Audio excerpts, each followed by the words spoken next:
इरादा हो तो, कभी हारने का इरादा हो तो उन लोगों को याद कर लेना जिन्होंने कहा था तुमसे नहीं होगा। नमस्कार दोस्तों, हिंदी साहित्य लाभ चैनल में आप सभी का हार्दिक स्वागत है।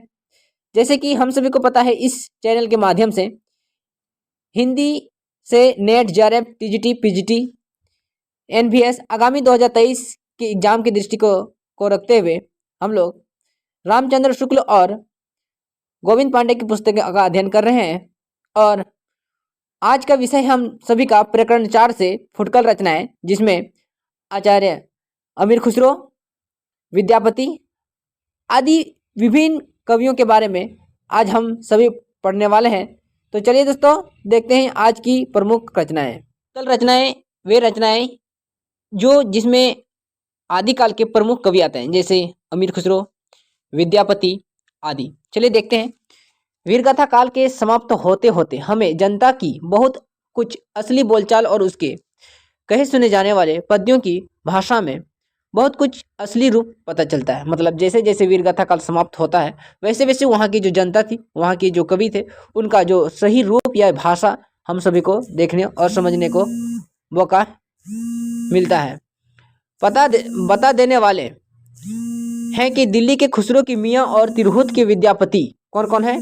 दिल्ली के खुसरो और तिरहुत के विद्यापति, इनके पहले की जो कुछ संदिग्ध सामग्री मिलता है उस पर प्राकृत की रूढ़ियों थोड़ा बहुत या प्रभाव अवश्य पाया जाता है। मतलब उसका प्रभाव हम सभी को देखने को मिल जाता है। लिखित साहित्य के रूप में ठीक बोलचाल की भाषा या जनसाधारण के बीच कहे सुने जाने वाले गीत, पद्य आदि रक्षित रखने की और मानो किसी का ध्यान ही नहीं गया था। मतलब उसको सुरक्षित रखने का ध्यान किसी का नहीं गया था। जैसे पुराना चावल बड़े आदमियों के खाने योग्य समझा जाता है, वैसे ही अपने समय से कुछ पुरानी पड़ी हुई परंपरा बोलचाल की गीत, मुख प्रचलित पद्य आदि का नमूना जिस प्रकार हम खुसरो की कृतियों में पाते हैं। ये जो पुरानी पड़ी हुई चावल का जो बात किया जा रहा है दोस्तों, 2019 में पूछा गया था कि ये कोटेशन किस प्रकरण से लिया गया है। तो देख सकते हैं हम सभी यहाँ पर कितनी ही इम्पोर्टेंट तथ्य यहाँ पर छुपा हुआ, और यूजीसी नेट द्वारा बहुत ही चतुराई से पूछा जाने वाला यहाँ पर कोटेशन दिया हुआ है। तो ये बहुत ही उपयोगी हम सभी के लिए आगे है। उसी प्रकार बहुत कुछ पूर्व का नमूना विद्यापति की पदावली में मिलता है। उसमें पीछे फिर भक्ति काल के कवियों ने प्रचलित देश भाषा और साहित्य के बीच पूरा सामंजस्य घटित कर दिया है। मतलब पूरा जो घटना घटी हुआ था, अब हम लोग आगे देखेंगे। अमीर खुसरो, पृथ्वीराज की मृत्यु संवतः 1249 के 90 वर्ष खुसरो से संवत 1340 आसपास रचना आरंभ की है। मतलब जब उनका मृत्यु 90 वर्ष के पीछे, तब उन्होंने 1340 में आसपास रचना शुरू की। किसने? अमीर खुसरो ने। इन्होंने गयासुद्दीन बलबन से लेकर अलाउद्दीन और कुतुबुद्दीन मुबारक शाह तक कई पठान बादशाहों का जमाना देखा था। ये फारसी के बहुत ही अच्छे ग्रंथकार और अपने समय के नामी कवि थे। इनकी मृत्यु संवत 1389 में हुई। कब? 1389 में। ये बड़े ही विनोदी और मिलनसार तुकबंदियों और पहेलियां और साधारण जनता की बोलचाल में इन्हीं प्रचलित मिली है। और अमीर खुसरो इतनी, उनकी जो पहेलियां इतनी प्रचलित है कि 2022 में अभी जो हम लोग जो कल परसों का एग्जाम का रिजल्ट आया, उसमें पूछा गया था अमीर खुसरो की पंक्तियां, वो अरहर दाल का ऐसा कुछ क्वेश्चन था जो बहुत ही उपयोगी है। आगे है, यद्यपि कुछ रसीले गीत और दोहे भी इन्होंने कहे। मतलब दोहे के साथ साथ रसीले गीत भी लिखे। यहाँ इस बात की ओर ध्यान देना आवश्यक प्रतीत होता है कि काव्य भाषा का ढांचा अधिकतर शौरसेनी या पुरानी ब्रज भाषा का ही बहुत कुछ काल से ले चले आता था। अतः जिस आदि की भाषा ब्रज भाषा की ओर झुकी हुई हुआ करती थी, अब वह भी बात पाई जाती है। इसी से खुसरो की हिंदी रचना में भी दो प्रकार की भाषा पाई जाती है। कितनी? दो प्रकार की। ठेठ खड़ी बोलचाल की और पहेलियां, मुकरियां दो सुकनों में मिलती है। यद्यपि उनमें भी कहीं कहीं ब्रज भाषा की झलक है, पर गीतों और दोहों की भाषा ब्रज सा सुख प्रचलित काव्य भाषा ही है। यही ब्रज भाषा के उर्दू साहित्य के इतिहास प्रोफेसर आजाद को भ्रम हुआ कि ब्रज भाषा में खड़ी बोली, उसका अरबी फारसी ग्रस्त उर्दू निकल पड़ी। आगे हम लोग देखेंगे कि उसके बारे में आगे कैसे बढ़ाता है। खुसरो के नाम पर संग्रहित पहेलियां भी कुछ प्रक्षिप्त और पीछे जोड़ी पहेलियां भी मिल जाती है, जो इसमें संदेह नहीं है। उदाहरण के लिए हुक्के पाने वाली पहेलियां लीजिए।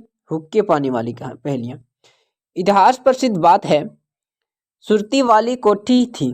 किसमें? सुरती वाली कोठी, जिसे तंबाकू का एक नाम ही सुरती या सुरती पड़ गया। देखिए, हम लोग जैसे सुरती खैनी कहते हैं, तो ये क्या है, उसका इतिहास हम लोग देखेंगे तो सुरती वाली कोठी थी, इसके आधार पर इसका नाम सुरती पड़ गया। इसी प्रकार भाषा के संबंध में भी संदेह किया जा सकता है कि वह दीर्घ मुख परंपरा के बीच कुछ बदल गई और यह भी निश्चित किया गया कि उसका ढांचा कवियों और प्रचारणों द्वारा व्यवहार प्रकृति की रूढ़ियों से जकड़ी का रूप हम सभी को यहाँ पर देखने को मिलता है। प्रश्न यह उठता है कि क्या उस समय का भाषा घिसकर इतनी चिकनी हो गई जितनी की पहेलियां भी मिलती हैं।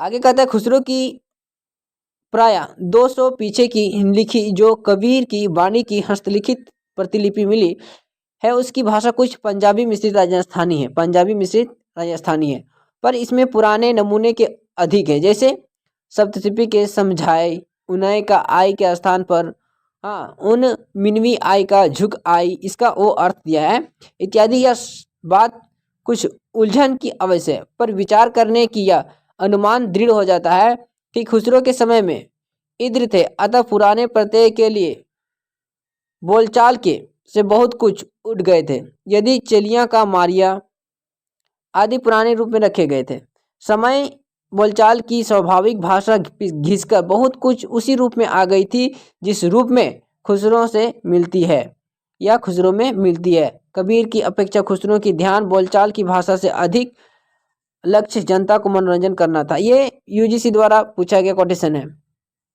ये पंक्ति थे। आगे है, पर कबीर धर्म उपदेशक थे, अतः उनकी वाणी पोथियों की भाषा के साथ साथ कुछ न कुछ खुशियों की अपेक्षा अधिक लिए हुए हैं। आगे देखिए क्या कहता है, जैसे एक थाल मोती से भरा, सबके सींग पर औंधा धरा, चारों ओर वह थाली फिरे, मोती उससे एक न गिरे। उत्तर में मिलेगा आकाश। जैसे आकाश में बहुत सारे क्या हैं, तारे हैं, और आसमान क्या, एक थाली है, चारों ओर घूमता है लेकिन उससे एक नहीं गिरता है। आगे दिया है, एक नार ने अचरज किया, सांप मारे पिंजरे में दिया, जो जो सांप तले को खाए, सूखे ताले सांप को मर जाए। ये दिया बाती, जैसे जैसे वो पीता रहता है पानी, वैसे वैसे वो मरते जाता है। आगे है, एक नार को 2 दिल बैठी, टेढ़ी होके बिल में बैठी, इसके बैठ के उसे सुहाए, खुसरो उसके बल बल जाए। ये क्या है, पजामा का। अगले कवि हैं विद्यापति। अभ्रंश के अंतर्गत इनका उल्लेख हो चुका है। किसके अंतर्गत? अभ्रंश के अंतर्गत। पर जिसकी रचना के कारण ये मैथिल कोकिल कहलाए, इनकी पदावली है। पदावली के कारण ही ये मैथिल कोकिल इनका उपनाम पड़ा। इन्होंने अपने समय की प्रचलित मैथिली भाषा का व्यवहार किया। कौन सा भाषा? मैथिली। विद्यापति को बंग भाषा वाले अपने और खींचते हैं, बंग भाषा वाले। सर जॉर्ज ग्रियर्सन ने भी बिहारी और मैथिली को मागधी के से निकले होने के कारण हिंदी का अगला अलग माना। मतलब अलग माना, किससे माना? बिहारी और मैथिली को मागधी से। पर केवल भाषा शास्त्र की दृष्टि से कुछ प्रत्ययों के आधार पर ही साहित्य का विभाजन नहीं किया जा सकता। कोई भी कितनी दूर तक समझी जाती है, इसका विचार भी तो अवश्य होता है, पर किसी का भाषा का समझा जाना अधिकतर उसकी शब्दावली वोकैबुलरी पर अवलंबित होता है। यदि ऐसा न होता तो उर्दू और हिंदी का एक ही साहित्य माना जाता। खड़ी बोली, बांगड़ू, ब्रज, राजस्थानी, कनौजी, बेसवाड़ी, अवधी इत्यादि में रूपों और प्रत्ययों का इतना भेद होते हुए भी हिंदी साहित्य के अंतर्गत मानी जाती। इनके बोलने के एक दूसरे की बोलचाल समझते हैं। बनारस और गाजीपुर, गोरखपुर, गलीपुर आदि के आइल इत्या गाजीपुर की इस प्रकार का उपयोग देखने को मिलता है।